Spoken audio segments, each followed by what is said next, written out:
que seguramente ustedes ya lo conocen, pero me interesa consolidar prácticamente el aprendizaje en función de las competencias.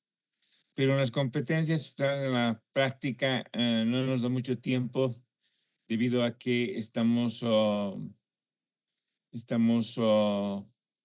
haciendo mitad de la clase prácticamente por los dos grupos.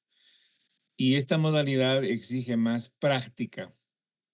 Entonces nos hemos dedicado a ver directamente lo que son la presión arterial cuando los signos vitales son muchos más, ¿no? Entonces, creo que es importante que ustedes logren, practiquen en su casa, porque lo que hacemos en la sala o en el aula, por ejemplo, es una cosa muy rápida. Y si bien estoy detrás de casi todos ustedes, seguramente alguno no he logrado controlar si realmente está cumpliendo. Esta pregunta va a ser una pregunta para todo el mundo. Tome la presión arterial, pero siguiendo los parámetros. He visto algunas deficiencias mínimas, pero igual, hay que siempre tomar en cuenta eso para, para corregirlas. O sea, la competencia va a ser cuando lo hagan bien. Entonces, en tanto vayan viendo, porque en realidad esto ya lo saben, no voy a hablar del tensiómetro ni de este material que tenemos y demás, y de toda la historia que hemos dado siempre en las clases de, de lo que utilizamos este material y que en algún momento les he comentado que cuando vayan a una sala, ahí tenemos un tensiómetro que tiene más de 30 años, entonces generalmente está descalibrado y ustedes van a tener que cargar con su fonendoscopio, su tensiómetro, porque va a haber áreas donde seguramente no van a encontrar hospitales o van a estar en desuso o simplemente la enfermera no les va a prestar la atención que ustedes se merecen. En ese sentido, tenemos que partir de algunos criterios que los vamos a recordar porque ustedes se han leído, aunque les he mandado el resumen de la Escuela Europea de Hipertensión, pero este es de contra largo, ¿no? Son más de 300 páginas del documento original que está en inglés, que lo pueden bajar ustedes fácilmente, pero más está referido al manejo de la hipertensión arterial.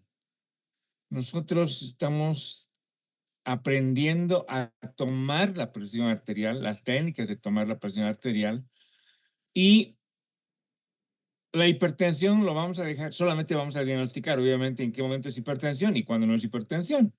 Y para eso vamos a ir seguramente a la clasificación de la Escuela Europea 2024 que les he mandado, pero que ahora lo vamos a repasar, lo vamos a ver junto con los otros signos vitales, de tal forma que vayamos adelantando. Hoy, si nos da tiempo, yo creo que vamos a poder incluso revisar un poco de lo que es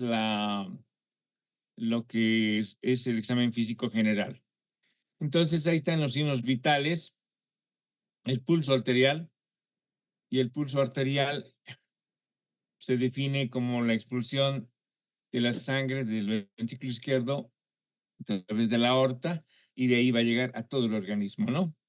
Está ingresando Vivian Rojas, por si acaso.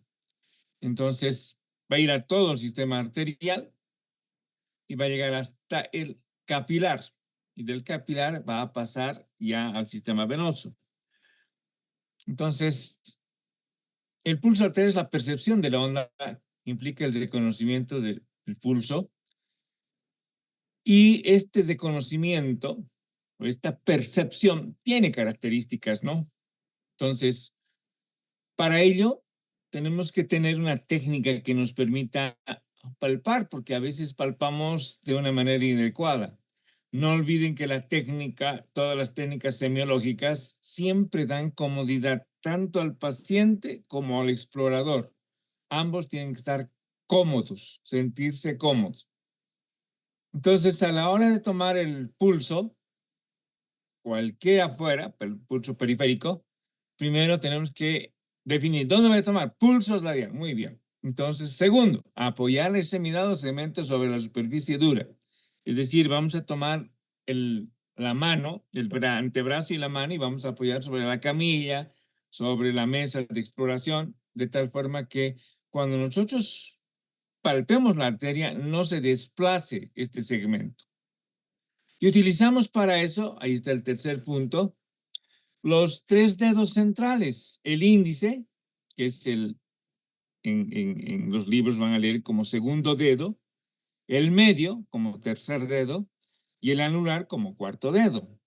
Y los tres tenemos que aplicarlos, los tres juntos, pero con diferente presión. Y ahí está el cuarto punto. Presiona con fuerza el índice, el segundo dedo, con mucha fuerza. El dedo en medio solamente va a apoyar y el anular o cuarto dedo apoya con fuerza. O sea, aquí tenemos la técnica que nos dice el segundo y el cuarto dedo apoyan con fuerza y el tercer dedo apoya superficialmente. De tal forma que el latido de la arteria se va a sentir o se va a percibir en los tres dedos. Otra técnica indica que el segundo se apoya suavemente, el tercero se apoya un poco más profundamente y el cuarto profundamente.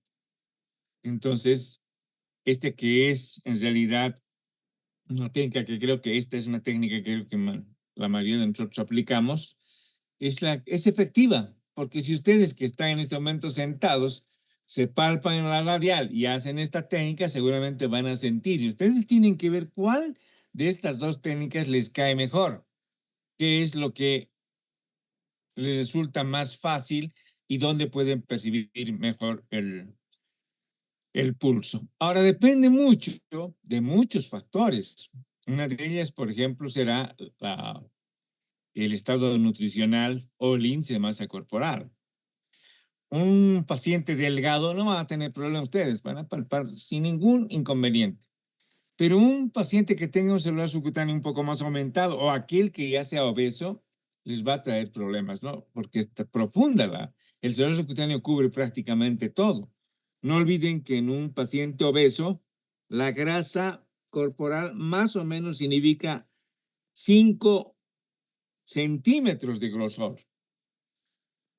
En las extremidades serán menos, serán 2, pero ya la arteria se ha profundizado, entonces va a ser difícil palpar. Entonces, una vez que han sentido, que es el quinto paso, en los tres dedos, el pulso, ya tienen que empezar a contar. Si notan que el pulso es rítmico, entonces toman 15 segundos y multiplican por 4. Si notan que hay arritmia, siempre va a haber una ligera arritmia, eso lo van a aprender con la experiencia, asociado al ciclo respiratorio. En la inspiración suele a veces aumentar y en la expiración disminuir. Entonces, si ustedes perciben y son muy sensibles, van a lograr determinar que hay una ligera arritmia, pero que es normal en todas las personas. Cuando hablamos de un pulso arrítmico, estamos hablando de extrasistolia, estamos hablando de flutter, estamos hablando de fibrilación, estamos hablando de latidos supraventriculares, etcétera, ¿no? O sea, arritmias totales. Todo el grupo de arritmias que es grande. Entonces, ahora, ahí está palpando la arteria radial, que se encuentra, dicen, entre tendones flexores de la mano y la apófisis estiloides del radio. Se localizan los tres dedos, ahí están los tres dedos, de la forma como ya lo hemos mencionado anteriormente. También se puede palpar con la imagen inferior las ambas arterias radiales. ¿Qué características tiene el pulso? Y ahí lo que se llama aneumatometría, últimamente Frida. La onomatopeya es Frida. Dos Fs, forma, sensación o levantamiento brusco de la onda, percibir el contorno. Eso es un poco complicado. Tienen que pasar muchos años ustedes en la práctica para poder determinar la forma. Generalmente en el esfigmograma es donde se puede ver la forma del pulso con más seguridad. La frecuencia sí tienen que determinar, que dice el número de pulsaciones por minuto, y ahí hemos indicado lo que ustedes ya en la práctica lo han mencionado, que normal es de 60 a 100, si es más de 100, taquisfimia, si es menos de 60, bradisfimia. Ahora, en las arritmias, siempre va a haber una frecuencia cardíaca diferente del pulso. La frecuencia cardíaca, por decirles, nos va a dar, está entrando Damarit Kenta. Por ejemplo, nos va a dar una frecuencia cardíaca auscultando el corazón. Vamos a tener 73, pero palpando el pulso puede que sea solo 70. Y es que ha habido 3 ondas de escape, ¿no? Ahí está la fibrilación auricular, donde ahí sí es una arritmia total, y también las estas historias. La regularidad. ¿Qué es la regularidad? El intervalo entre onda y onda. Es para saber si es rítmico. Les decía, esto tienen que aprenderlo a la brevedad. ¿Por qué? Porque les va a permitir determinar la frecuencia. Si es arrítmico, van a tener más que contar en un minuto. Entonces, la arritmia respiratoria, entre comillas, se vuelve rítmica. ¿Por qué? Porque en la inspiración aumenta, en la respiración disminuye. O sea, eso es en todos los ciclos. Entonces, les va a permitir a pensar de que es nada más una arritmia respiratoria y lo toman como rítmico directamente. La igualdad, las ondas son de la misma amplitud o del mismo tamaño. Deberíamos de aprenderlo, pero es muy difícil. Esfigmograma directamente. La dureza o tensión, sensación de resistencia que experimenta el dedo al comprimir la arteria. Depende de la presión arterial y el estado de la pared. Obviamente, en un sujeto adulto mayor, vamos a encontrar que por su endurecimiento fisiológico, porque ya va a haber esclerosis, entonces el pulso va a ser tenso y duro, ¿no? En cambio, un niño va a ser muy flexible, la tensión va a ser suave, ¿no? Entonces, esto es difícil también, pero obviamente van a lograr adquirir la percepción de la dureza con la práctica. La amplitud finalmente es la sensación de levantamiento más o menos extenso que produce la onda sobre el dedo que palpa. Vamos a ver en imágenes, tal vez sea más fácil poder determinar cada una de estas características. Ahí están todos los pulsos periféricos, porque a veces una pregunta de examen puede decir, localice o palpe 3 pulsos periféricos. Entonces ahí ustedes tienen ya para poder palpar, no está aquí la temporal, pero las temporales son superficiales. Entonces después tenemos las carotides y todo lo que está ahí, todas las imágenes. Y ustedes lo que tienen que hacer ahora viendo esto es palparse ustedes primero y palpar a alguien en la casa. O si están entre un grupo formados o amigos, palparse. Lo ideal es hacer la práctica. Entonces ahí están las imágenes donde el esfigmograma nos está demostrando cómo es un pulso normal y cómo es un pulso alterado. Entonces tenemos alteraciones.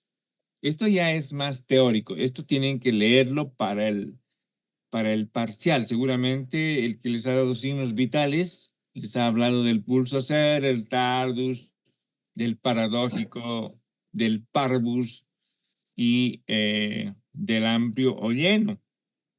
¿Qué se pregunta cuando preguntamos esto? El pulso Seller se presenta en, estamos preguntando la patología en la que se puede presentar. O les ponemos el ejemplo de un paciente con insuficiencia aórtica, ¿no? ¿Qué tipo de pulso tendrá? Entonces, pero eso es más teórico y creo que tienen que revisar para el examen parcial.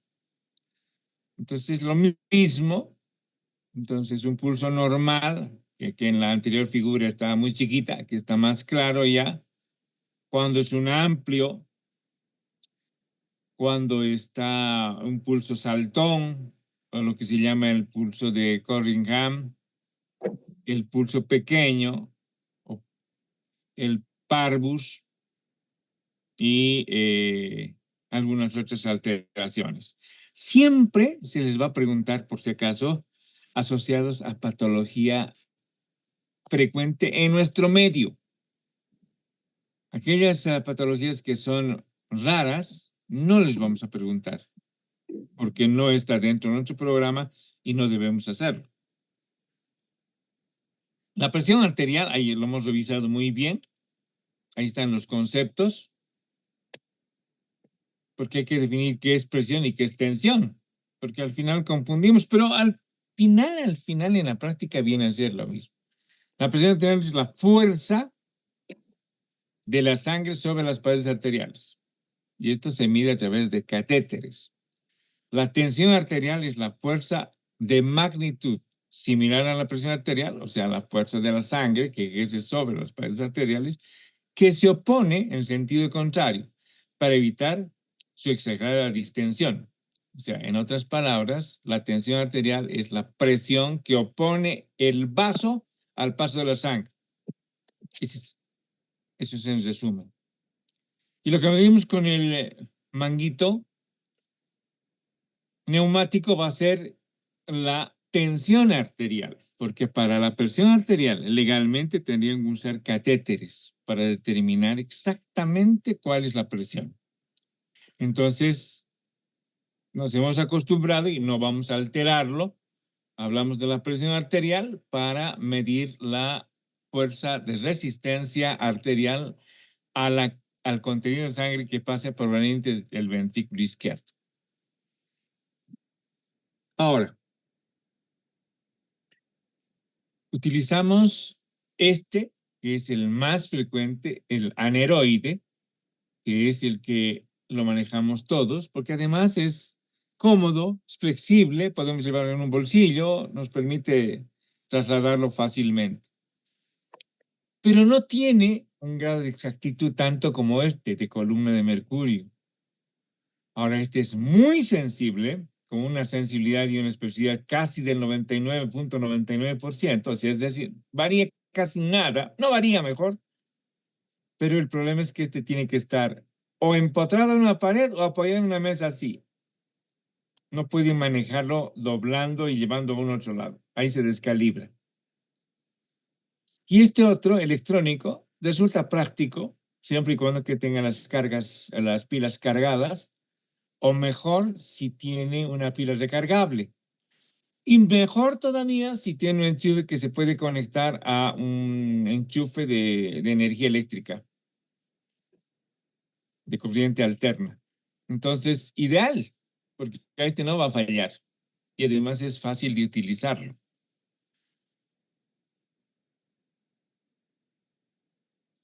Cuando nosotros hacemos la auscultatoria, pedimos la presión sistólica, la diastólica. La sistólica, como el primer ruido intenso, claro y bien definido, y la presión mínima o diastólica, el último ruido que hemos escuchado.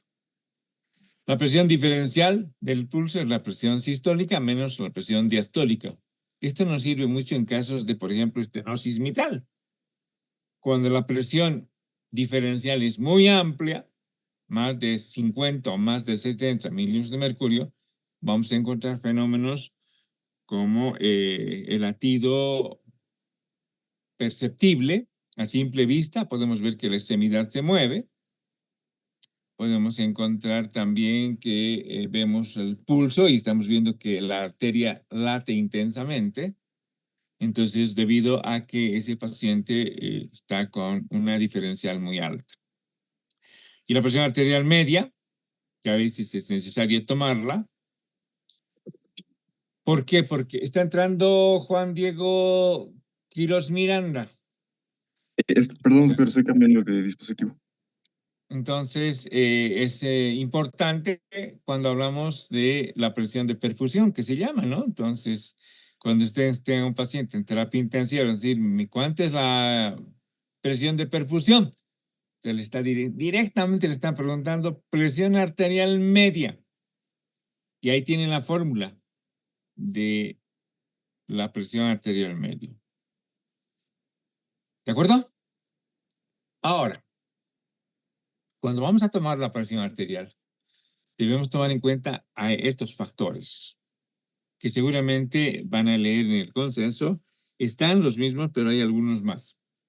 En la edad es importante que la presión arterial del recién nacido siempre va a ser más baja que del adulto y del adulto más baja que del adulto mayor, debido a lo que hemos dicho, a la flexibilidad del vaso.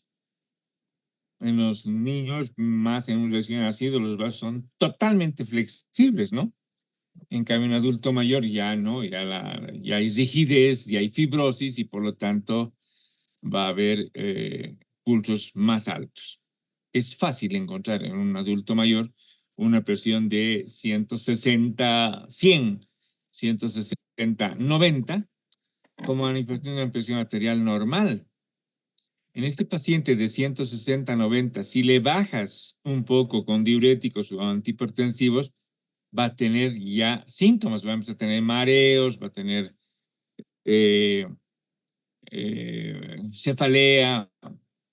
¿Por qué? Porque le estás bajando mucho la presión. Lo mismo que en los renales, ¿no? En los renales tienen presiones altas, hay que bajarles, pero no mucho. Nunca llegamos a valores normales, siempre mantenemos en valores un poco más elevados que lo normal para evitar los síntomas que puede presentarse. El estado emocional será importante, ¿por qué? Porque vamos a encontrar que en las personas que están tranquilas o personas que tal vez más bien están eufóricas, felices y demás, las presiones arteriales son más bajas, ¿no? En cambio, aquellos que están tensos, aquellos que están preocupados, están ansiosos, las presiones arteriales son elevadas. ¿Por qué es importante conocer esto? Porque vamos a encontrar que estamos frente a un paciente que hemos determinado una presión alta, hemos medido y los valores son elevados, creemos que se trata de una hipertensión arterial, pero tenemos que buscar la causa.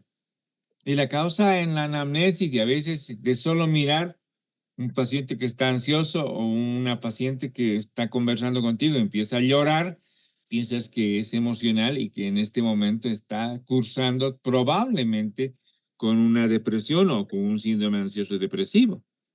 ¿Por qué es importante determinarlo? Porque en este caso, esa presión arterial no te va a responder a los antihipertensivos, pero si le das un antidepresivo o le das un ansiolítico, esa presión se va a normalizar.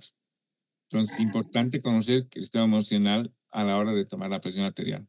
Aquí, como el sitio de toma. Cuando hablamos del sitio de toma, y alguno de los compañeros ha preguntado si uno está quemado, ¿dónde podríamos tomar? Aunque él nos habló de un caso o imaginó un caso de un paciente que estaba completamente quemado, todo el cuerpo. En ese caso tenemos que utilizar electrodos directamente para poder determinar la presión, ¿no? Pero, o también tenemos aquellos monitores con un solo sensor. O sea, puedes pinchar en algún segmento, pues va a estar quemado el 100%, ¿no? Siempre va a haber una superficie donde puedas poner la agujita y ese te va a determinar todos los signos vitales. Son sensores extracorpóreos y de manera que te permiten poder determinar no solamente la presión, sino los otros signos vitales también. Entonces, cuando hablamos del sitio de toma, estamos hablando de tomar la presión arterial en extremidades superiores y en extremidades inferiores. Las extremidades superiores que normalmente utilizamos, pero ahí va el ejemplo del compañero, si estuviera quemado de la mitad del cuerpo para arriba, tenemos que tomar en las extremidades inferiores. Y cuando hablamos de ello, tenemos que decir, ¿dónde tomamos? En la extremidad superior siempre el manguito va en el brazo. En la extremidad inferior tendrá que ir en el muslo y encontrar el latido en la fosa poplitea. Aclarar que las presiones arteriales de las extremidades superiores siempre van a ser más bajas que las presiones de las extremidades inferiores, debido a que las piernas tienen un 40% del volumen sanguíneo. Entonces, siempre la presión va a ser más elevada en las extremidades inferiores. En cuanto a la posición, ahí normalmente tomamos, de acuerdo a la norma, sentado y todas las características que ya saben, pero si tomamos de pie de cúbito, ahí vamos a ver variaciones importantes, ¿no? Y esta es un ejemplo normal, un paciente que está de pie o de cúbito con 120-80, lo pones de pie y se va a volver 110-90, un fenómeno totalmente normal. Entonces, esta variación a veces la hacemos, exploramos para determinar si realmente no hay hipotensión ortostática. Entonces, es tomarles en decúbito y luego decirles pónganse de pie o sentarse. De manera que vamos a hacer un cambio brusco y vamos a ver si se modifica la presión. En cuanto a las horas del día, la presión arterial va a ser más elevada entre las 2 y 4 de la mañana y va a ser más baja y entre las 5 y 8 de la noche, 5 de la tarde y 8 de la noche, ¿no? Y la temperatura ambiental también. Las presiones arteriales son bajas. Vamos a encontrar cuando la temperatura ambiental está aumentada, o sea, cuando hay calor. Cuando es fría, la presión arterial va a ser más alta, ¿no? Pues ustedes se van a dar cuenta cuando uno viaja, ¿no? Del Alto sales hacia Santa Cruz y el Alto te han tomado 130-80 y llegas a Santa Cruz y estás con 90-60. Entonces, como un fenómeno normal donde la temperatura ambiental está haciendo efecto sobre los vasos. Esto creo que ya está de más, pero bueno, siempre es bueno el reciclaje, entonces asegúrese que el instrumental esté calibrado, todo el manguito o el brazalete adecuado. Hemos determinado que los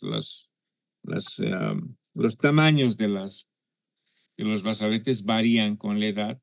Hay sets prácticamente de todos los tamaños. Y el que utilizamos para un normolíneo debe medir máximo 60 centímetros de longitud, entre 52 y 60 o 59. Colocar sobre el brazo dominante, el borde inferior a 3 centímetros por encima del pie anterior del codo, medir el grado de ajuste, palpar la arteria distal. Generalmente hemos visto que la braquial podemos palpar o la que estamos radial o cubital. Insular el manguito hasta que desaparezca el pulso. Y ahí hemos indicado que una vez que ha desaparecido, le aumentamos 20. ¿Por qué? Porque seguramente esos 20 van a hacer que va a ir bajando. A pesar de que está cerrada la llave igualito, va a ir bajando un poco. Y esos son los 20 que hemos aumentado a la desaparición del pulso. Y luego ya nos ponemos las olivas y escuchamos. Y se suelta la válvula con una velocidad de 1 a 2 milímetros por segundo. Esa velocidad hay que tratar de lograrla. He visto que muchos lo hacen, ustedes decían en la práctica, he visto muy lentos, ¿no? Entonces, el paciente suele cansarse, bueno, porque son compañeros, ustedes pueden entenderlo, pero el paciente puede fastidiarse y mover la extremidad y ya les va a generar problema. Entonces, 2 milímetros de mercurio. Luego, escuchar el primero y el último ruido. Y ahí está lo que han hecho, como tienen que ya está escuchando realmente el primero y el último, buscando el primero y el último ruido. Y para eso utilizamos las fases de Kolotov, que también lo conocen muy bien.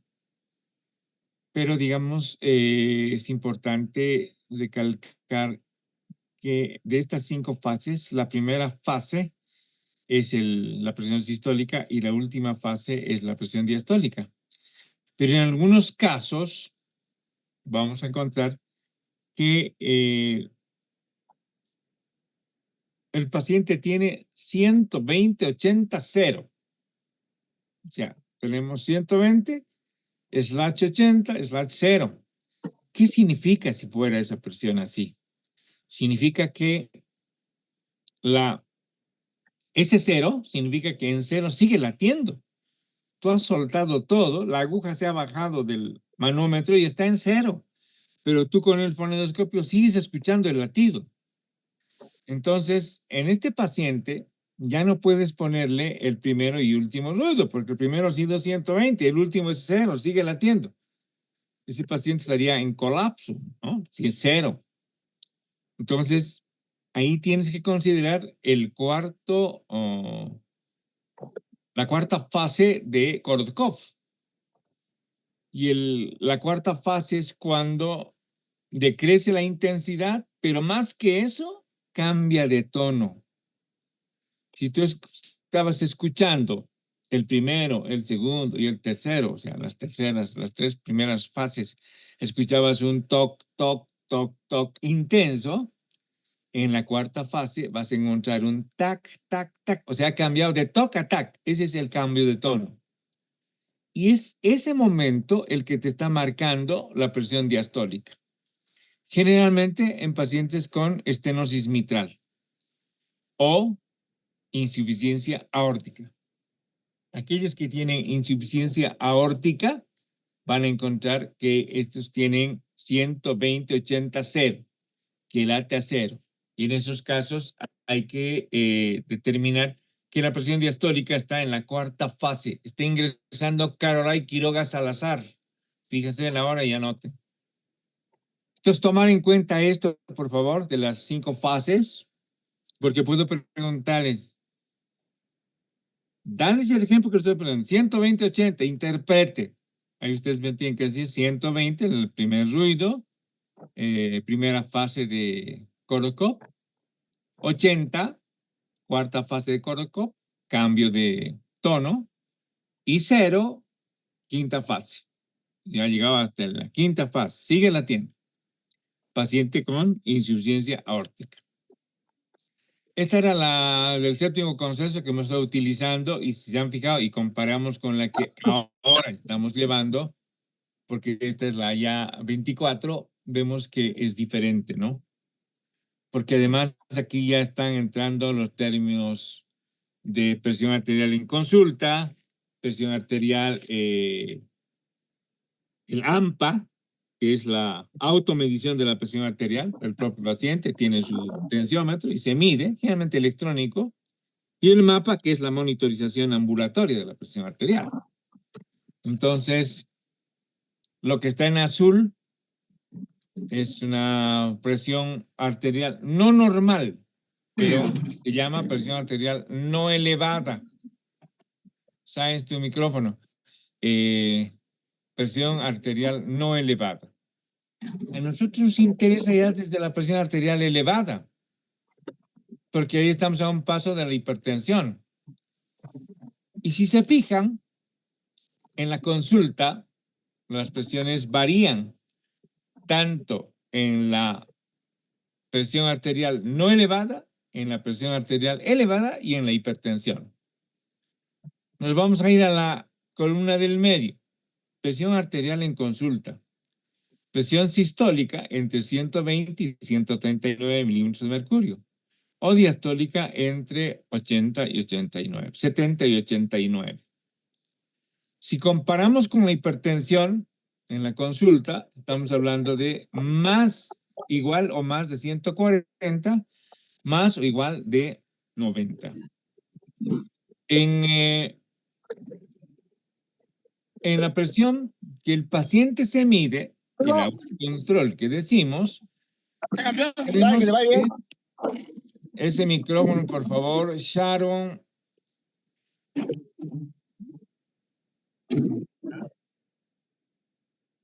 Mira, ahora sí. Entonces, les decía que en la presión arterial elevada en el autocontrol, vamos a tener que, es igual que la monitorización. Se fijan ahí en la columna del medio, presión sistólica 120 a 134 o diastólica 70/84.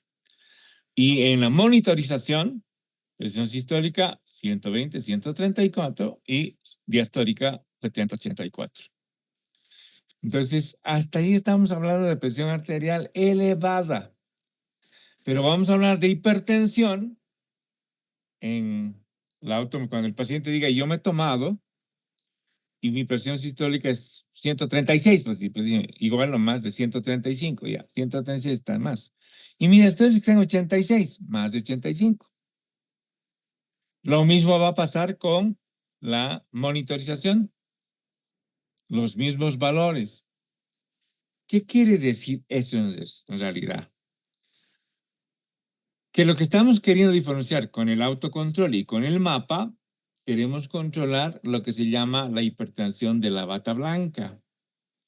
Muchos pacientes se sientan en el consultorio, pueden tener una presión totalmente normal, pero por la ansiedad que tienen, se ponen tensos y rápidamente les sube la presión, se vuelven taquicárdicos y todo, hasta desaturan. Entonces es bueno darles confianza a estos pacientes.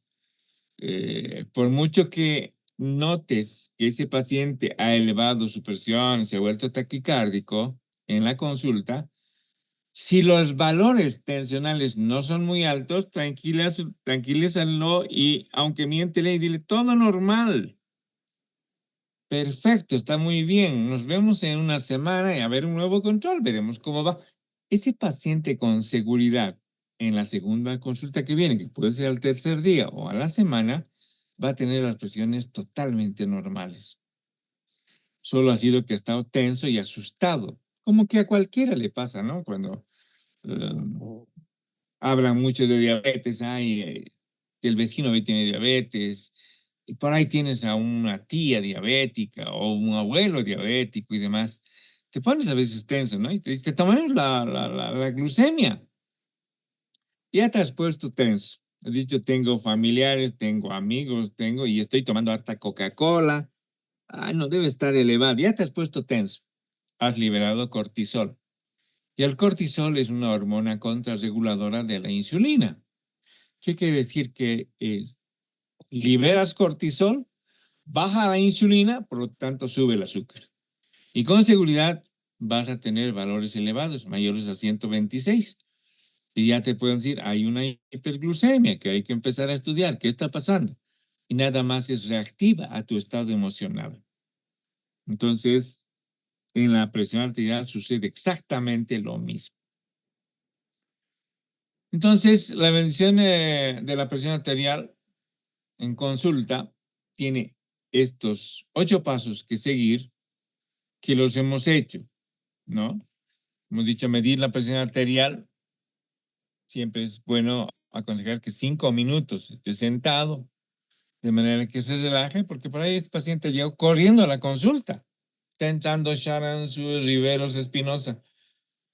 Por ahí llegó corriendo a la consulta, entonces todo va a estar alterado, su pulso, su ciclo respiratorio, todo.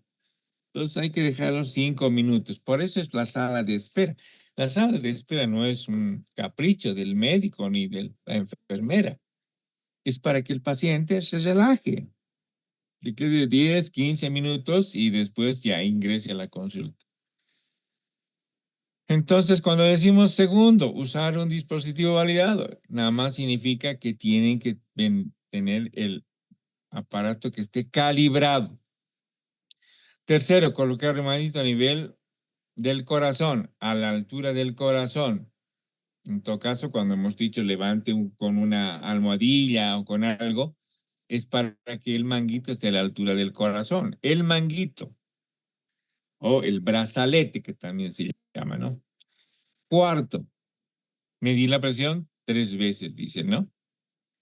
Con unos 2 minutos de diferenciación entre uno y otra toma. También ha habido preguntas de algún compañero, dicho, ¿cómo se puede medir? Se puede tomar, pero si es la tercera vez que estás tomando, ya la cuarta toma en el otro brazo nomás. ¿Por qué? Porque le va a doler ya al paciente. Entonces, pero puedes tomar esperando 2 minutos, desinflando completamente, que no haya nada de presión, de manera que no haya cianosis, que no haya signos de hipoxemia, ¿no? Entonces, se puede tomar en 3 brazos. Y dice calcular la media de las 2 últimas mediciones. Entonces, tendrán que sacar la media y esa va a ser la presión verdadera. El quinto paso dice obtener las medidas de estas si difieren mayor a 10 milímetros de mercurio, ¿no? O sea, normal es que la diestra sea mayor que la que no utilizas con frecuencia, ¿no? Si eres diestro, entonces la derecha va a ser mayor que la izquierda. Y es al revés, si eres zurdo, la izquierda va a ser mayor que la derecha, pero no va a pasar de 10. Pero si supera 10, entonces ya hay que obtener esta diferencia, hay que explorarla un poco más, no dejarla así nomás, ¿no? Puede que haya algún fenómeno vascular localizado en la extremidad que esté marcando una presión arterial más baja. El sexto paso me dice medir la presión arterial en ambos brazos en la primera visita para detectar diferencias entre brazos. Una vez más, el que utilizas con más frecuencia siempre va a ser más alto que el que no utilizas. 7. Registra la frecuencia cardíaca y de lo que se trata es de excluir si hay arritmias, ¿no? La palpación del pulso.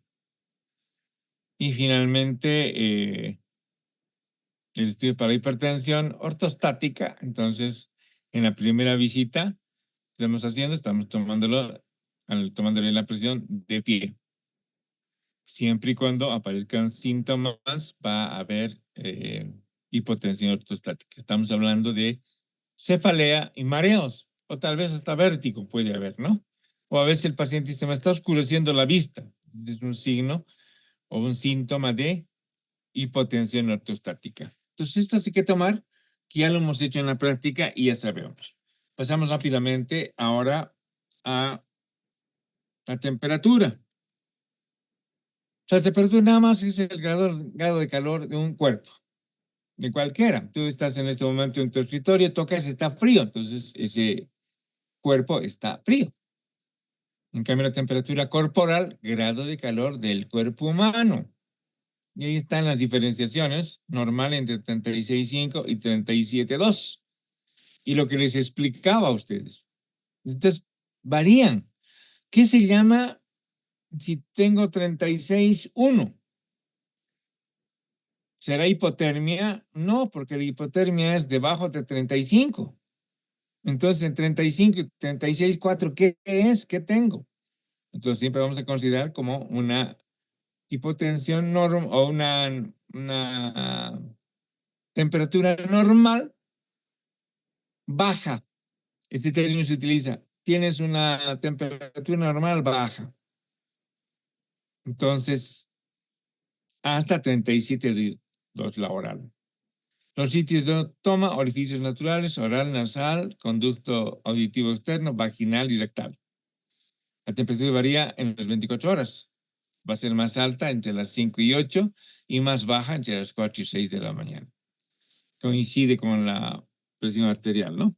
El aumento de la temperatura se llama hipertermia. Y aquí hay estos valores que me gustaría que los tomen como referencia, nada más como referencia, pero que investiguen y vean qué es lo mejor en la realidad. Siempre hay que basarnos en estudios de la evidencia, ¿no?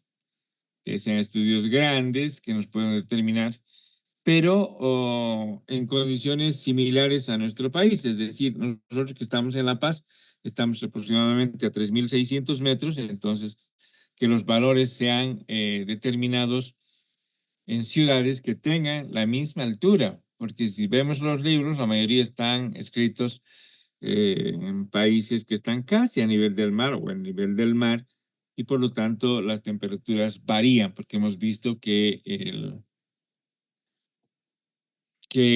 así como en la presión arterial, la temperatura ambiental va a significar mucho, va a hacer variar prácticamente. Aquí la condición será que también pueden variar en función de la actividad que hagan, actividad física, otros será actividad de escritorio y demás. Entonces, va variando mucho.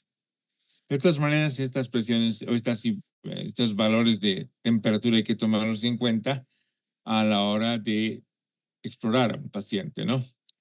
vamos a decir fiebre siempre en todos los casos, aunque sabemos que eso es una hipertermia. ¿Por qué? Porque estamos determinándolo con un instrumento. Esto creo que puede servir en algún momento, las curvas febriles. Ahí estamos la fiebre continua, la fiebre intermitente, la remitente, la recurrente, la ondulante, etcétera. Y aquí obviamente está con sus ejemplos, ¿no? Cada uno de ellos. Pero, por ejemplo, la recurrente, dice brucelosis, bien raro en nuestro medio, ¿no? Muy, muy, muy raro. Entonces, lo que vamos a tener más bien es fiebre continua, sin neumonías, fiebre tifoidea. Van a escuchar ustedes casos de pacientes con endocarditis bacteriana, entonces la fiebre va a ser remitente.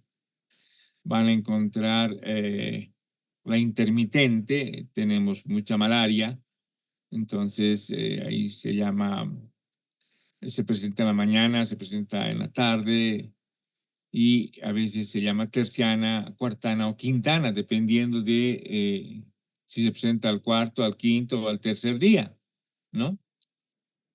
La invertida también vamos a ver, o como la éctica también vamos a ver, porque son aquellas que se presentan en la tuberculosis. Y la invertida es que si dice normalmente la presión o la temperatura es más alta en la tarde, aquí es al revés, en la mañana es alta y en la tarde es baja. Entonces, eso se llama fiebre invertida. Y la éctica es cuando son agujas que suben y bajan, pasan de 41, bajan a 35, vuelven a subir a 38, o sea, agujas totalmente disparadas, ¿no? Y polio, bueno, ya polio creo que ya no hay polio, se ha erradicado, por lo tanto ya está fuera esto, ¿no? Entonces, creo que es mejor leer un libro para esto, ver qué factores fisiológicos pueden influir en la fiebre, la digestión, el ejercicio. El ejercicio va a aumentar, ¿no? Porque tiene que perder rápidamente el ácido láctico, por eso es que uno en el ejercicio tiene un poco de sudoración y aumento de temperatura. Se llama fiebre, pero ustedes están viendo que esto es hipertermia, no es fiebre. Fiebre ya es un conjunto de signos, síntomas y además hemos dicho que es un diagnóstico. Las emociones bruscas e intensas también notas que estás transpirando y rojo, te va a subir la temperatura por la emoción.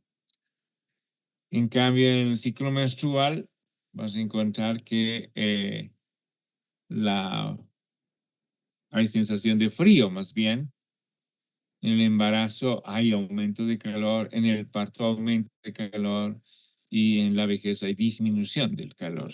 Entonces, son factores no determinantes, pero que en algún momento podría sospechar, ¿no? Decir, a ver, le voy a tomar a esta viejita, seguramente su temperatura debe ser un poco baja. Seguro que sí. ¿Por qué? Porque seguramente ya tiene arteriosclerosis, entonces la mayoría siempre también abrigaditas por el periodo que tiene. En cuanto a la frecuencia respiratoria, es el número de ciclos respiratorios por minuto. Y la regulación de la presión respiratoria está en relación con los factores nerviosos y humorales. Factores fisiológicos, el esfuerzo físico, eh, tú haces un ejercicio, que si o corres, va a aumentar tu frecuencia respiratoria, ¿no? La situación psíquica, estás tenso, tienes que dar un examen, lo mismo. No habrá llegado a una taquibria, pero seguramente que tampoco está en 20, debe estar en 22, 23, tal vez 24. La digestión va a ser más bien que disminuya, pero no llega tampoco a bradimia. El tono vegetativo es importante. ¿Por qué? Porque si es un vagotónico, entonces por supuesto que va a estar disminuido. Y la edad también es importante, ¿no? O sea, hemos hablado de que los adultos mayores a veces respiran, parece que no respiraran, ¿no? A veces nos asustamos cuando nuestro abuelito parece que no está respirando y hasta tenemos que ponerle ahí un vidriecito para ver si se empaña con su respiración antes de despertar. El tipo respiratorio, hay que saber que las mujeres respiran más con el tórax o costal torácica y los hombres más con el abdomen. La frecuencia respiratoria, cuando aumenta, taquipnea, cuando disminuye, bradipnea. La profundidad respiratoria, tenemos profundidad de la inspiración, o sea, meta aire hondo, esa es inspiración, profundidad de la inspiración. Respiración profunda, hiperpnea y respiración de Kussmaul. Respiración superficial, hipopnea, insuficiencia respiratoria por agotamiento de músculos respiratorios, precede una etapa agónica y apnea. Relación inspiración-expiración, normalmente la expiración es un poco más larga que la expiración, porque es un fenómeno pasivo. Su prolongación significa enfermedad obstructiva. Si es un paciente que tiene problemas respiratorios, especialmente asmático o con EPOC, vamos a tener que decir, no tiene dificultad para la inhalación, para exhalar sí ya tiene, ¿no? Entonces, inspira muy bien, pero no puede expirar. Por eso que el paciente con EPOC, aquel que tiene asma o una bronquitis crónica, va a terminar nomás pues con enfisema, ¿no? Y el enfisema va a ser la dilatación y retención del aire en el cuerpo y vamos a tener el tórax en tonel.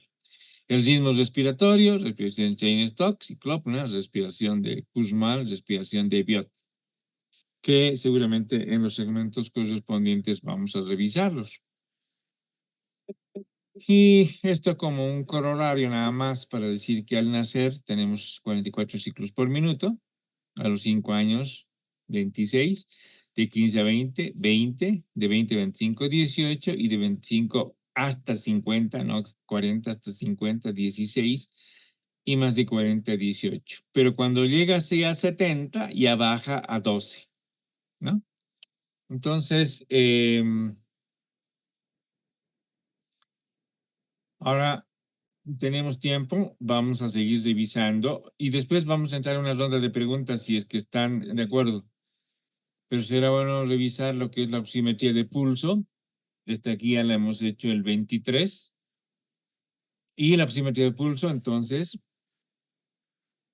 siempre vamos a poner saturación parcial de oxígeno, que es decir, es SpO2. Oximetría de pulso es la estimación de la saturación arterial de oxígeno en forma no invasiva, usando dos emisores de luz y un receptor colocados a través del capilar pulsátil. Ese es el concepto. Pero para tomar la oximetría hay que seguir varios pasos. El primero dice, antes de evaluar al paciente, se debe comprobar el funcionamiento del sensor y del equipo realizando una medición en uno mismo, ¿no? Si tú estás bien, tienes que medirte y si estás con 90, 92 de saturación, está bien el equipo. Puedes tomar a la enfermera también, ¿no? Ahora, hay que tener mucho cuidado con el sensor porque es muy lábil, muy sensible. A veces le echamos alguna sustancia para desinfectar y podemos dañar el equipo. Entonces hay que elegir el sensor adecuado. Por ahí un pediátrico, pues un adulto. Hay que elegir el dedo, el lóbulo de la oreja. ¿Dónde vamos a tomar? En los niños normalmente es el lóbulo de la oreja, ¿no? En los adultos el segundo dedo. Segundo paso, seleccionar de acuerdo a las condiciones del paciente el sitio donde se colocará el sensor lechungal de un dedo, habitualmente el índice, es decir, así es la bueno, ahí está. Entonces, tercero, se debe asegurar que no existe esmalte en las uñas. Las mujercitas no tienen que estar con sus esmaltes, ni siquiera transparente, ni otro elemento que pueda interferir con cremas, tinturas y otros similares. 4, siempre debe colocar el fotodiodo, el emisor de luz, hacia el lecho unguial y el fotodiodo receptor, que no emite luz en el extremo totalmente opuesto. O sea, está en el pulpejo, ¿no? 5, si existe exceso de luz ambiental, se debe cubrir el sensor. 6, hay que verificar que el sitio de medición se encuentre bien perfundido. No en vasos contraídos, no en vasos en extremidades frías, con piel seca, no sudorosa, evitando que no haya hipoxia provocada, por ejemplo, por un manguito de presión.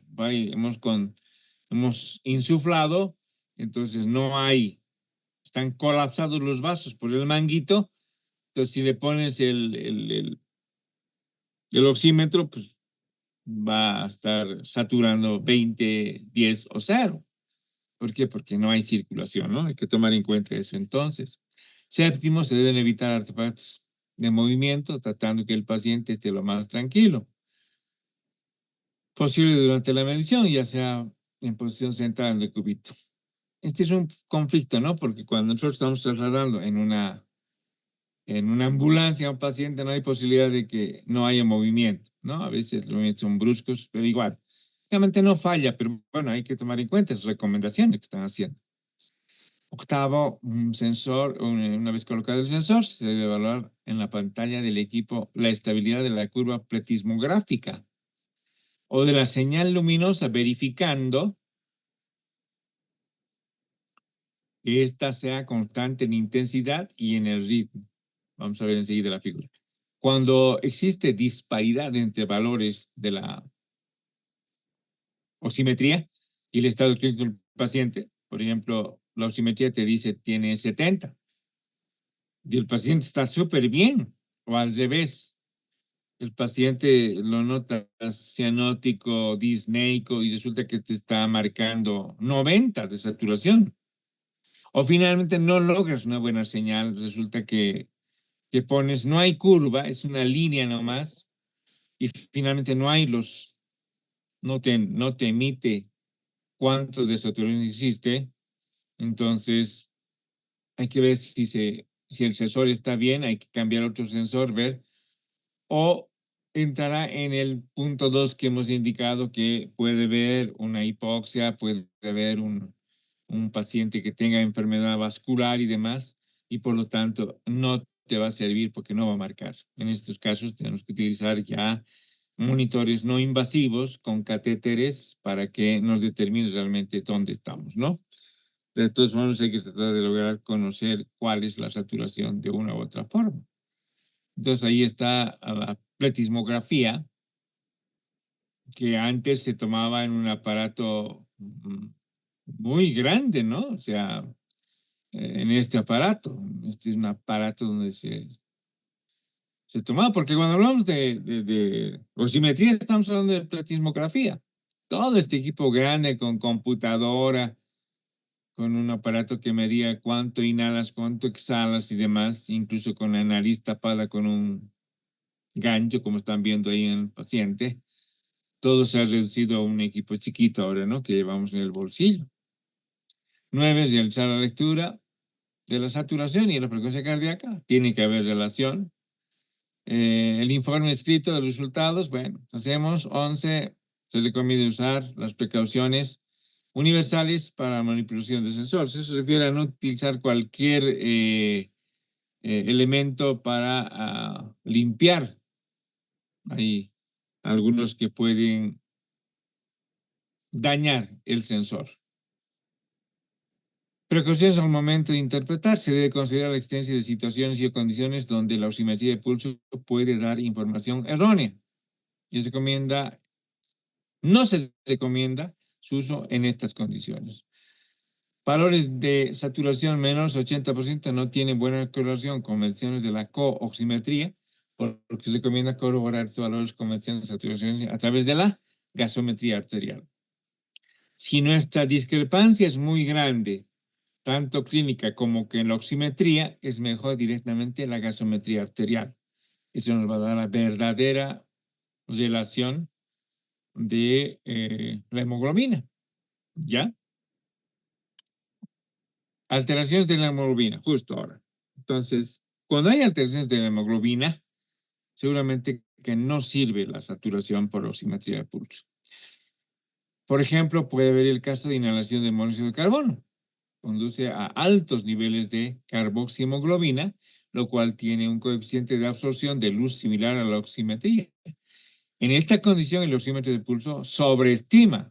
Entonces, cuando estamos frente a pacientes con inhalación de monóxido de carbono, si ustedes le toman la saturación va a llegar al 100%, está aumentada.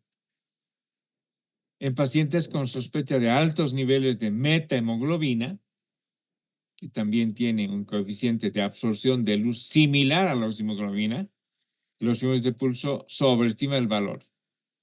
Entonces, no recomendamos en estos casos, como enfermedades congénitas del metabolismo, intoxicación por nitritos, metoclopramida, sulfur, lidocaína. Entonces, no es bueno utilizar. ¿Por qué? Porque nos van a dar valores. Cuando dice sobreestima, quiere decir, te da valor normal frente a una patología. Un paciente con intoxicación por monóxido de carbono no puede tener saturación del 100% o del 90%. Tiene que estar por debajo, porque está intoxicado. Entonces, no te sirve. Para eso, gasometría arterial directamente.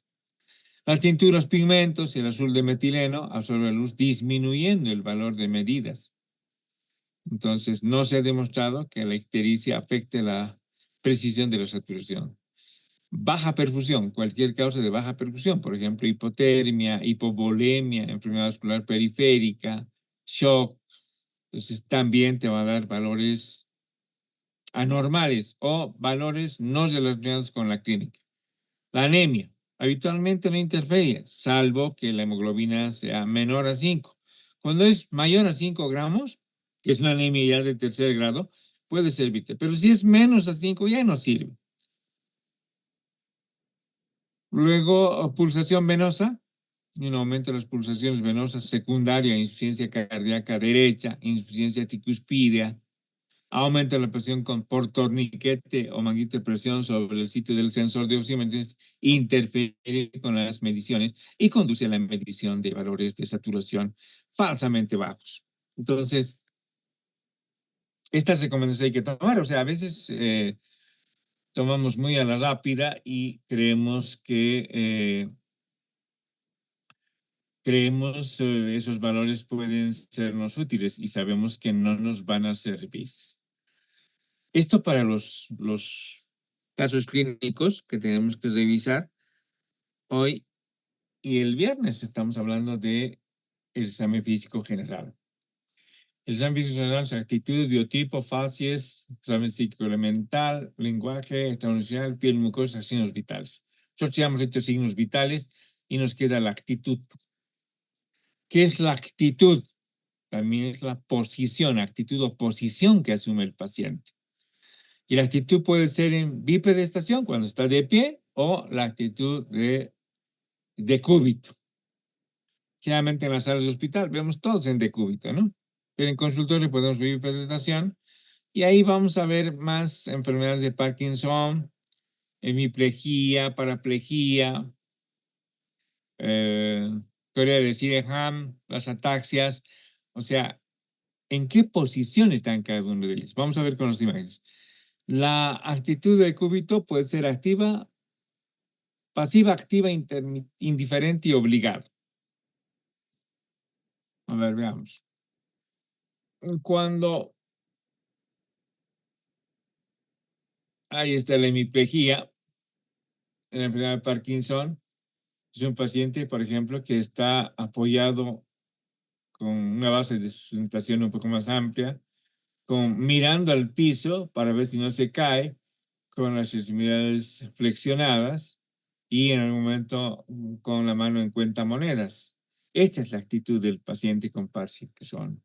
La hemiplegia vamos a verlo automáticamente apoyándose en alguien o en un bastón y con la extremidad que está paralítica o parésica está moviendo haciendo círculos. Entonces decíamos que la actitud, volveremos, la actitud pasiva es aquella en el paciente no puede cambiar de posición. La activa es aquella en que el paciente puede fácilmente cambiar de posición. La indiferente es aquel paciente que teniendo una patología también puede cambiar de posición. Por ejemplo, un paciente que tenga una fractura de nariz, haya sido operado, ya tenga su férula en la nariz, está amoratado y todo. Para este paciente tú le dices, póngase del lado derecho, póngase del izquierdo, póngase de pancita, va a cambiar sin ningún problema. Esa es la actitud activa indiferente. Y la actitud activa obligada es que está obligada a asumir una postura por la patología que tiene. Entonces, ahí ya vemos las patologías que nos van a obligar a asumir una actividad o una actitud de cúbito. Y para eso vamos ya a esto. La actitud obligada, o sea, obligada por la patología, puede ser en supino, prono o lateral.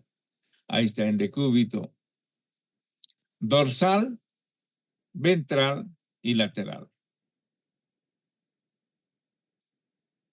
Cuando vemos actitudes, no solo tenemos que confrontarnos con esto, esto lo vamos a ver de lejos y en la sala estamos viendo a mayoría de los pacientes están así, en decúbito dorsal, ¿no?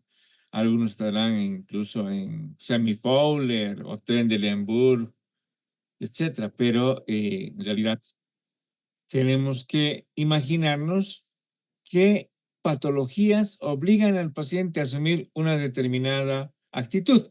Y aquí tenemos los trastornos nerviosos como el opistótonos, que se presenta en el tétanos, donde estamos viendo que el niño se apoya en el occiput y en los talones.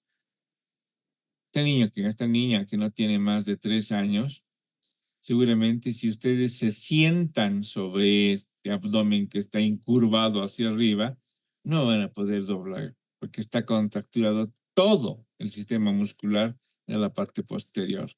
Esto se llama opistótono. En gatillo de fusil, propio de la tuberculosis meningia o meningitis tuberculosa, vamos a encontrar esta postura, ¿no?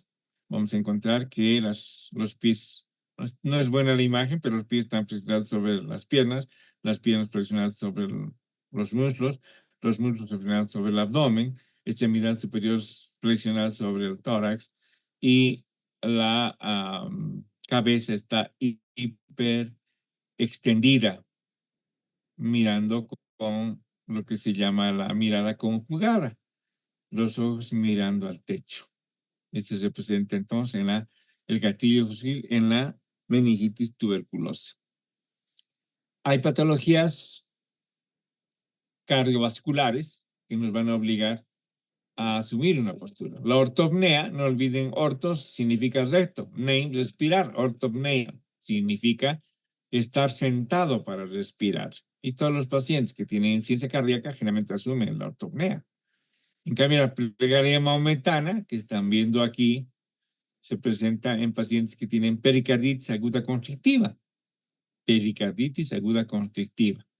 Entonces, estos pacientes van a asumir esta postura, ¿no? Como los islamitas, los maometanos que van orando cada hora y tienen que colocarse donde sea para orar.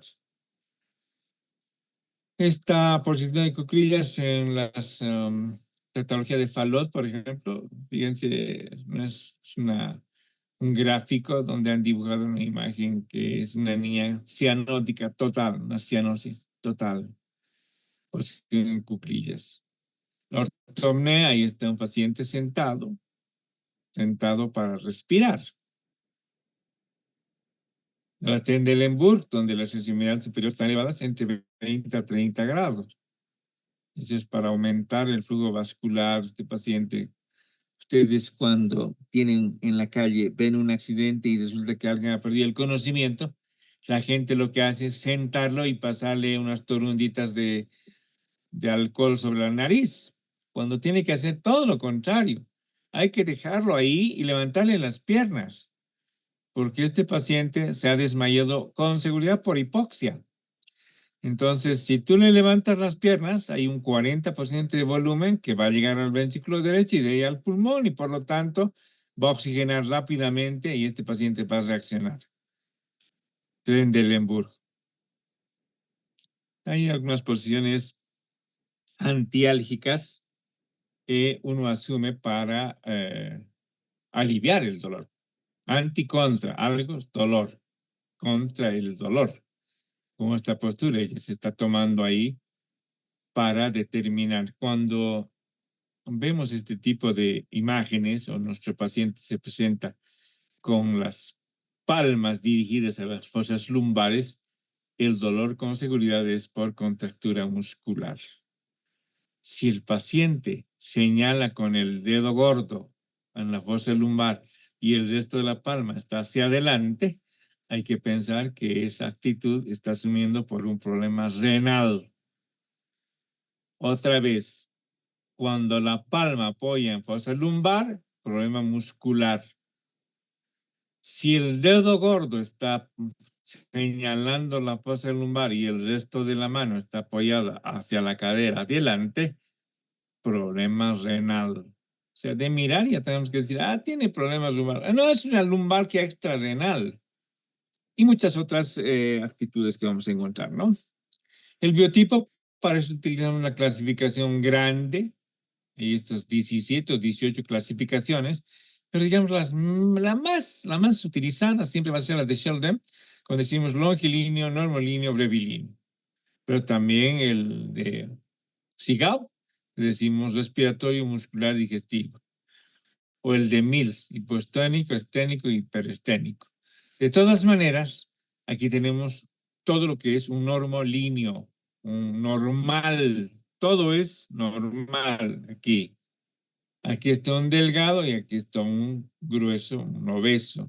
Entonces, tenemos que determinar, utilizando cualquiera de estas escalas, especialmente estas que están remarcadas para determinar el biotipo, que era la tarea, ¿no? En que determinar.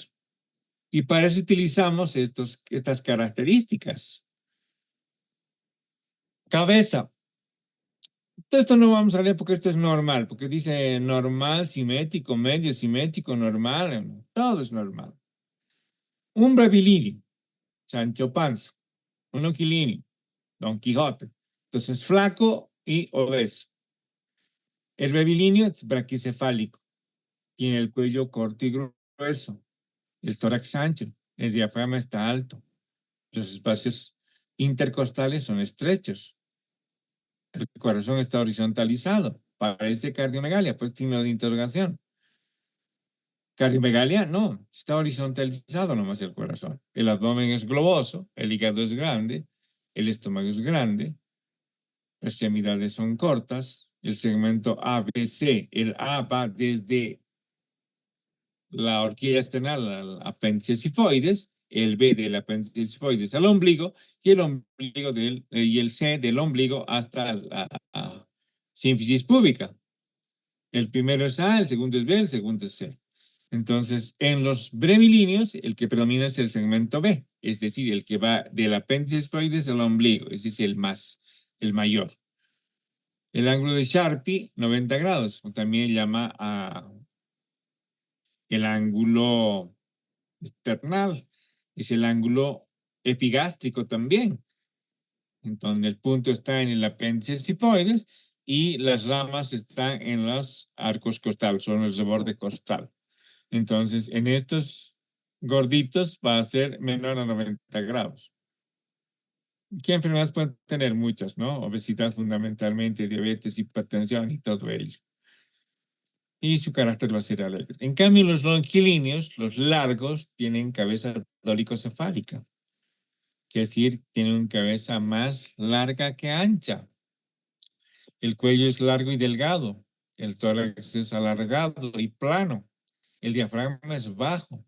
Los espacios intercostales son amplios. El corazón es pequeño, en gota. El abdomen es excavado. El hígado es pequeño. El estómago es largo y tóxico. Llega casi a la espina intercostal. Perdón, llega hasta la espina, ¿cómo se llama? A la espina superior de la, de la cadera. O sea, es muy largo ese estómago. Está colgando, por eso se llama tóxico. Las extremidades son largas. El segmento que habíamos determinado es más largo el torácico, el predominio A. El ángulo de Charpy o epigástrico, hemos indicado, será menor a 90 grados, es agudo. Las enfermedades de institución, tuberculosis, pueden tener estos pacientes y caracteres muy irritados o muy renegones. Cuando hablamos de el normalino ciclotímico, este es que cambia mucho de carácter, ¿no? Ríe, se enoja rápidamente, o sea, varía. En cambio, un grelino siempre está riendo, siempre está molestando, siempre está jugando. En cambio, un longilíneo siempre está enojado. Ahora hay que determinar, cuando nosotros damos un caso y decimos determine el biotipo, está entrando Gisela Jenny Quino Meléndez. Em, entonces, hay que determinar aquellos que podemos realmente medir. Estos sí podemos medir porque hay una fórmula para determinar el índice cefálico. El cuello también podemos medirlo. El tórax ancho simétrico más es una apariencia, ¿no? El diafragma alto también. Los espacios intercostales no podemos medirlos, pero sí podemos verlos. La cardiomegalia o pequeño en gota tiene que ser a través de una radiografía. El abdomen sí, tal vez uno es globoso y otro es excavado. El hígado es grande. Tal vez lo que nos sirve entonces será la cabeza, el cuello, el predominio de los segmentos A, B, C, el ángulo de Sharpe para ver cuánto mide y probablemente la longitud de las extremidades. Decimos que en el brevilíneo son cortas cuando las extremidades, poniéndolo al paciente de pie, hacen que las palmas de las manos se pongan como un soldadito firme y apoyen sobre los muslos. Un normal, las extremidades van a llegar a la parte media del fémur. En cambio, las cortas al tercio superior y las largas al tercio inferior. Casi llegan a tocar la rodilla, los longilíneos. Entonces, estas 5 características podrían determinar qué biotipo es, porque el resto necesita algunos exámenes. Tendrás que ver, por ejemplo, una ecografía hepática para ver si el hígado es grande, el hígado es normal o el hígado es pequeño.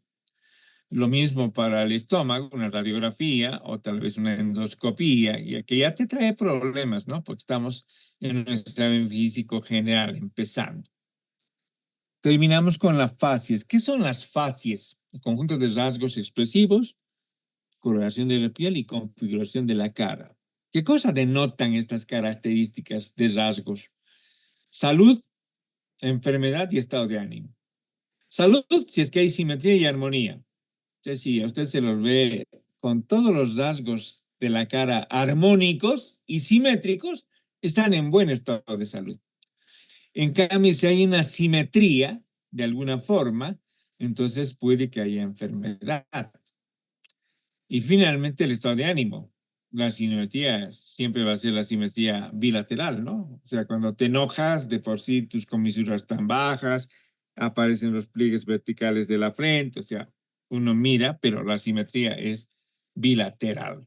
Ahora, según la OMS, hay 796 enfermedades y cada una de ellas tiene una determinada facies.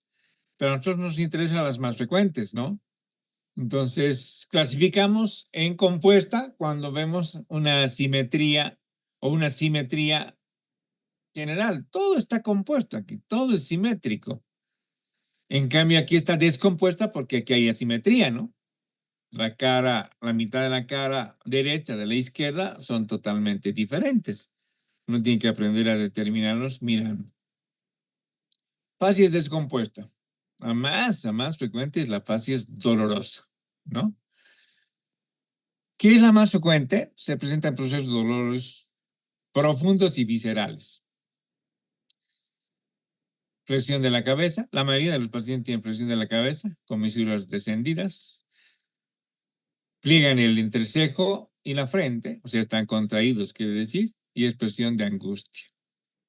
Aunque la fase dolorosa, como dicen los libros de semiología, es fácil de diagnosticar, pero difícil de describir.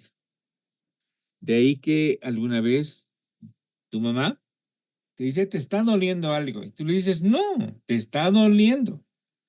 Y al final terminas aceptando que tienes un dolor de algún tipo, un cólico intestinal, un cólico asociado a ciclo menstrual, una cosa de esas. Pero ella no es médico, sin embargo, ha podido diagnosticarte, ¿no? Ha determinado que tienes un dolor. Entonces, depende de las características expresivas de una persona, uno puede tener, puede ser muy, muy, muy expresivo y como este sujeto, ¿no? Uno mira y de lejos, pues, le está doliendo, además se está agarrando, entonces ya uno mira y realmente está con la cabeza flexionada, las comisuras están bajas, está ahí la contractura, estamos viendo pliegues verticales, estamos con los ojos un poco cerrados, aunque no hay impresión de angustia, pero es una manifestación del dolor. La facies hipotiroidea, la mirada fija y vacía, edema facial, y la piel que es gruesa, descamativa, seca, ¿no? Estas imágenes las pueden sacar ustedes del internet. Facies tísica, eh, cejas hipertricósicas, muy grandes, pero con amputación de la cola, ¿no? La cola ha desaparecido. Pestañas largas, no tiene la señora pestañas largas, pero los que tienen tuberculosis pulmonar van a tener pestañas largas y revueltas. Va a haber cianosis labial, no podemos ver los labios, y los relieves son sobresalientes. Aquí tenemos malares sobresalientes, y aquí vemos un afloramiento que es la bola de Bichat, que es la bola de grasa que hay acá, que ha desaparecido, se ha reabsorbido por desnutrición, tuberculosis pulmonar.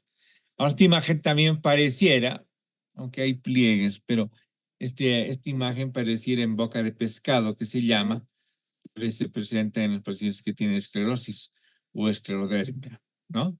Pero bueno, aquí hay pliegues, no, boca de pescado sin pliegues. Afasia febril, otra que es muy frecuente encontrar, se presenta en procesos generalmente asociados a infecciones, ¿no? Infecciones severas, no infección de un dedo, por ejemplo, sino, pero una infección respiratoria, infección intestinal, incluso urinaria, una pielonefritis, una facies, donde vamos a encontrar una palidez de la cara y una rubicundez de las mejillas, con sequedad de labios y sudoración en la frente, asociado a procesos infecciosos. La facies hipertiroidea, donde vamos a ver el exoptalmo, la piel es fina, delgada, brillante y húmeda. Este es un paciente que lo he visto hace unos 5 años. Está manejando hasta hace 3 años y ha desaparecido. Seguramente ya no está en la seguridad social, pero estaba ya compensado. Estos pacientes con hipertiroidismo, el tratamiento suele controlar todo el estado metabólico, pero no el compromiso ocular. Generalmente tiende hacia la protrusión total. Se sale el globo ocular, ¿no? Entonces terminan con prótesis oculares estos pacientes. Y aquí hay una serie de imágenes que ustedes tienen que ir determinando. ¿Qué será esta? ¿Qué será este señor? ¿Qué será esto? ¿Qué será esto? ¿Qué será esto? ¿Qué es la práctica que tienen que hacer ustedes? De eso se trata. Igual que esta otra, de determinar qué es, ¿no? Entonces, lo importante para poder desarrollar es la capacidad de observación que tienen que tener en todo prácticamente. Tienen que ser curiosos y mirar, ustedes que van a neuro, mirar las fases de cada uno de los pacientes, ver cómo están, si son simétricas, asimétricas, si tienen patologías severas, pero hay simetría. Entonces, porque vamos a encontrar pacientes que tienen, por ejemplo, un retardo mental, pero parecen normales. Miras la cara y es totalmente normal. Solo cuando empieza a hablar o empieza a realizar algunas actitudes, algunos movimientos, te vas a dar cuenta que tiene un compromiso cerebral severo, ¿no? Entonces, eso lo van a ver en la sala y tienen que aprovechar todo el tiempo que vean. Una vez que lleguen, si hay espacio, ingresar y tratar de practicar ahora signos vitales con ellos, salvo que haya algún motivo, por ejemplo, un enfermo contagioso, entonces no les voy a permitir que se acerquen, pero ahora que han tomado la presión arterial, entonces el día que estemos en la sala tendrán que tomar presión arterial. Entonces, la práctica de hoy era actitud, facies, biotipo, y es lo que tienen que determinar. Porque en nuestra siguiente clase, que voy a subir el caso, aquí están los cardiovasculares, todavía ha habido facies. Entonces, dentro de las patologías vasculares, tenemos las cardiopatías. Tenemos la facies mitral, facies aórtica, facies tricuspidia. La facies mitral se caracteriza por una rubicundez. Tiene tres colores, ¿no? Palidez en la cara, rubicundez en mejillas, cianosis en labios. Esos tres colores tiene la facies mitral. Igual que la facies tricuspidia.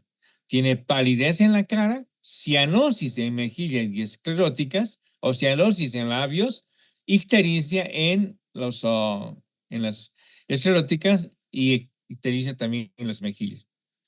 Entonces, facies tricuspidia. ¿En qué caso se va a presentar? En la insuficiencia tricuspidia. En cambio, la facies mitral se va a presentar en la estenosis mitral. Tómenlo en cuenta, para preguntar en el examen por si acaso. Facies aórtica, donde vas a encontrar una palidez seria, dice como la cera, como la vela, y el signo de Muset, que son los movimientos que tienen signos de afirmación en el 90% de los casos, donde vamos a ver que el paciente va moviendo la cabeza afirmativamente, y un 80% de orientación o negación. Eso se debe a la gran presión diferencial. Signo de Muset. Pacientes que tienen insuficiencia aórtica. Tenemos la cushingoide, o también llamada una llena, cara redonda, como edema facial por infiltración del tejido celular subcutáneo, ¿no? Los corticoides movilizan la grasa, entonces vamos a encontrar una facies en luna llena. Aquí tenemos otros ejemplos que tienen que ustedes ya determinar qué será. Entonces, estos son pacientes del Hospital de Clínicas. Y esto ya es para la siguiente clase, donde vamos a hacer el examen psíquico elemental, la lucidez, obnubilación, sopor, estupor, coma, o lo que hoy maneja neurología, utiliza esta otra que dice confusión, estupor, estado vegetativo persistente, cautiverio, trabadura, coma y muerte encefálica. Este es de la Sociedad de Neurología. Entonces, a pesar que estamos en neuro, vamos a utilizar esta clasificación que nos va a permitir.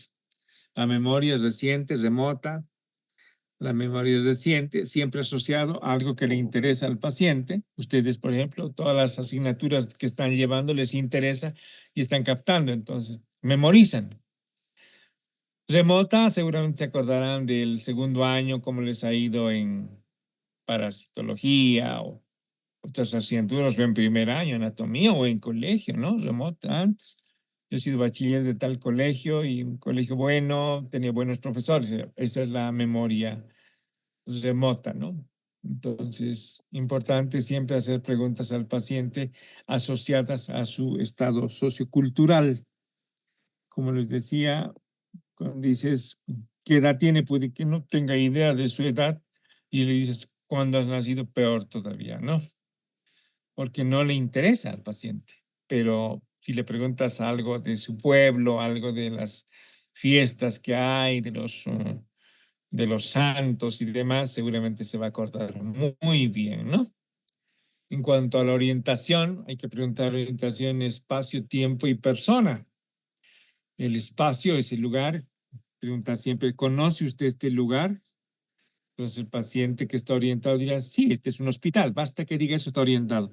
No esperen en la sala que les diga, estoy en neurología del Hospital de Clínicas de la Avenida San Pedro. Pacientes que a veces llegan en coma. pero basta que diga debe ser un hospital, entonces ese paciente ya está orientado en espacio. A veces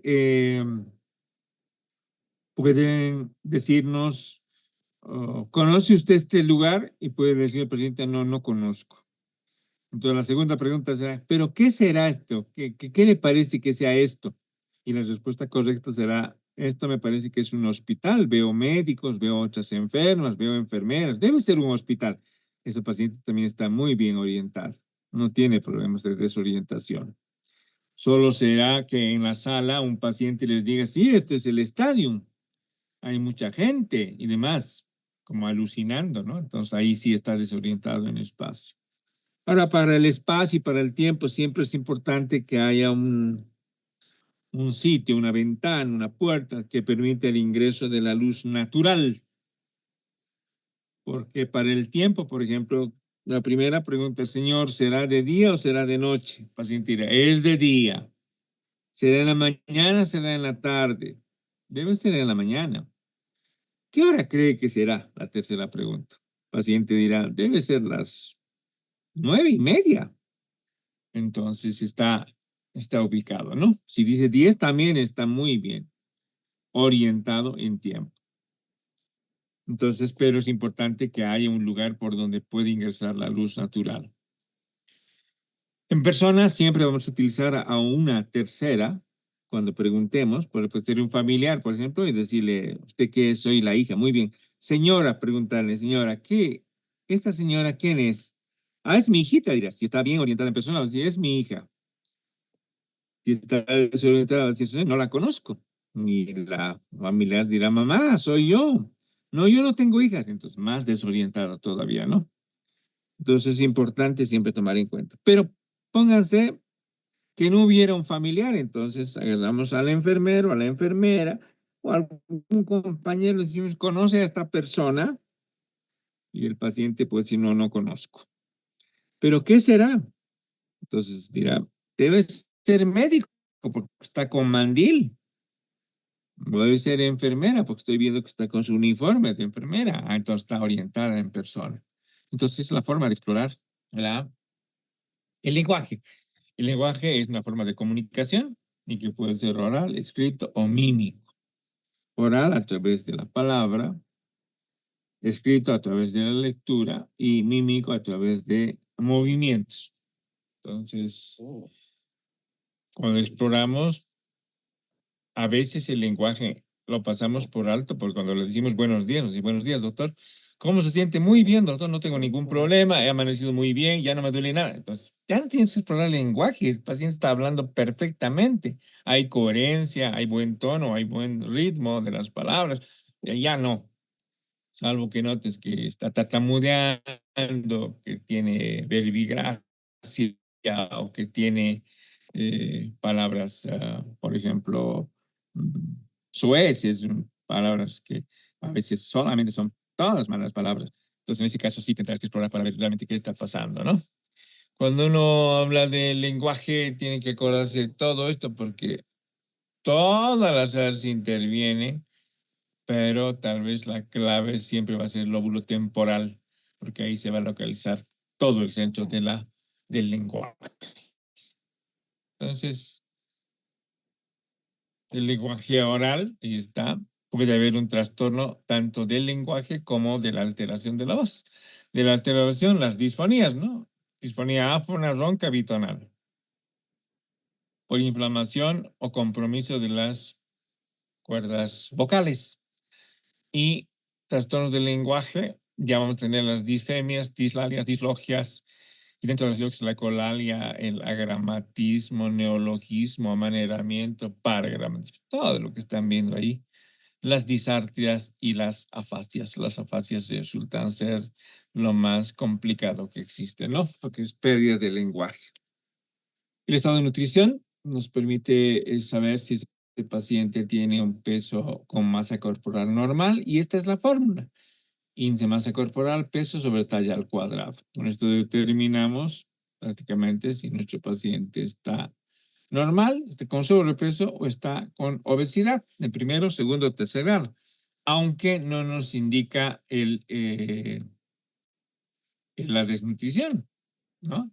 Entonces, cuando hablamos de una desnutrición, hablamos menos de 20, índice de masa corporal normal de 20 a 24,9, de 25 a 29,9 sobrepeso, 30 a 34,9 obesidad de primer grado, 35 a 39,9 obesidad de segundo grado, más de 40 obesidad de tercer grado, obesidad mórbida. Para el enflaquecimiento no sé qué les daría, ¿no? Pero utilizamos la pérdida de peso en cuanto a porcentaje, ¿no? Enflaquecimiento 5%, consunción 10%, emaciación 10%, caquexia 40% de pérdida. La obesidad, vamos a encontrar que la obesidad puede ser hereditaria en términos genéticos, de genetismo. O sea, si tu paciente tiene de su bisabuela obesidad, su mamá es obesa y ella es obesa, ese paciente tiene obesidad genética y no va a bajar con nada. Puede ser una obesidad relacionada a un hipotiroidismo, trastornos endócrinos. Controlas el hipotiroidismo y ese paciente va a entrar dentro de lo normal. O puede ser exógena, donde hay malos hábitos y los pacientes comen y comen y terminan así, ¿no? Obesidad endógena y exógena. Entonces, comen y comen, viven para comer, por lo tanto, son obesos. El riesgo cardiovascular es muy alto en ellos, ¿no? O pasamos a la desnutrición o la caquexia, ¿no? Entonces, desnutrición, ahí está una caquexia prácticamente. Y en estos casos, seguramente hay que ver si es porque asimilación de la o porque no se alimenta. Entonces, esta niña se puede ver absolutamente todo. Miren esas piernas totalmente atróficas. No hay músculo, no hay solo cutáneos, solo los huesos. Entonces, una caquexia severa. Cuando vemos la piel, en la piel tenemos que ver el color, la temperatura, la humedad y la elasticidad. Y obviamente lesiones, si hay lesiones primarias, secundarias, complementar con las paneras, que es el estudio del pelo y de las uñas. El color, bueno, ahí estamos viendo diferentes tipos de color de piel, pero cuando hablamos de trastorno del color, tiene que ser que un segmento o todo el cuerpo ha cambiado. Ya puede ser de color rojo, puede ser color azulado, puede ser blanco, puede ser amarillo. Estamos hablando de los trastornos del color, ¿no? Entonces, ahí está. La palidez, rubicundez, cianosictericia. Palidez, en grandes términos, anemia, rubicundez, vamos a encontrar en la plétora, cianosis, encontraremos en todas enfermedades cianóticas que puede presentarse desde una cardiopatía cianótica, ictericia en aquellos que tienen trastornos del metabolismo de la hemoglobina o de la bilirrubina. Hablamos de la humedad, de la turgencia y la elasticidad. O sea, estos 4 factores, cuando exploran ustedes la piel, tienen que ver color, humedad, turgencia, elasticidad. La humedad, hay que determinar que hay segmentos que tienen muchos folículos y donde hay muchas glándulas sudoríparas. Normalmente tenemos en la frente, el labio superior, cuello, en el pecho, en el abdomen, en la región eh, genital, en las palmas de las manos y en la planta de los pies. Esos tienen mayor cantidad, por lo tanto, pueden estar húmedos. Entonces, vamos a aumentar la humedad, las que pueden aumentar la humedad de la piel, pero tal vez el hipertiroidismo es el que más característico, ¿no? O la sequedad, también hipotiroidismo como trastorno metabólico, ¿no? Es una piel seca, descamativa, gruesa y demás, entonces hay que pensar más en hipotiroidismo. Cuando hablamos de turgencia y elasticidad, estamos hablando más del grado de hidratación que tiene el paciente. Y ahí vamos a encontrar que tu urgencia es la capacidad de realizar un pliegue. Ustedes agarran en este momento su mano y hacen un pliegue sobre la superficie dorsal, ¿no? O sea, hacen un pliegue. Esa es tu urgencia, capacidad de realizar un pliegue. sueltan y rápidamente vuelve a su estado normal. Ha desaparecido el pliegue. Esa es la elasticidad y está en función de la hidratación. Si ustedes están deshidratados, seguramente se queda el pliegue. O en los sujetos que son adultos mayores, donde tiene ya muchos plieguecitos, entonces le deja y se queda ahí porque su hidratación realmente está disminuida, ¿no? Por más un fenómeno de esclerosis, endurecimiento cutáneo. Pero estos son los factores que tienen que ustedes observar cuando exploren. Color, humedad, turgencia, elasticidad. Y dentro de las lesiones, bueno, estas son más imágenes para demostrarles que puede haber lesiones que comprometen localmente o en casi todo el cuerpo, ¿no? Entonces, ahí, por ejemplo, tenemos pacientes con que encontramos una disminución, una acromía que se llama, ¿no? Localizada y demás en pacientes con vitíligo. En cuanto al pelo, tenemos que determinar nada más si hay hipertricosis, hipotricosis o hirsutismo, ¿no? Entonces, vamos a observar la implantación pilosa en las mujeres es diferente de los hombres, ¿no? Pero que tengamos una paciente de estas características ya nos llama la atención, ¿no? Entonces, esta mujer tiene hirsutismo, presencia en lugares no habituales, o sea, tiene barba, bigote, debe tener patillas, suele estar depilado el pecho, debe estar muy, muy, muy peluda. En cambio, el hombre peludo se llama hipertricósico. La mujer peluda, hirsuta. Hirsutismo, entonces, aumento de la pilificación en las mujeres. Hipertricosis, aumento de la cantidad de pelo, o en los varones. Entonces, aquí están los llamados hombres lobos, ¿no? En cuanto a otro de las maneras son las uñas, y tenemos que conocer algunas características que deben revisar ustedes. Hay que ver la forma, el tamaño, coloración, el aspecto, la posición y asociar siempre con la edad y el sexo. Varía en unas de otras, ¿no? Bueno, entonces ya esto ya hemos revisado y creo que de esta manera hemos adelantado todo lo que es el trabajo que tenían que hacer para hoy y que tienen que hacer para el viernes. ¿Alguna pregunta, alguna consulta? Cuando yo les dé este tipo de clases, tienen toda la autorización para grabar o para copiar o sacar fotografías y demás. No hay ningún problema.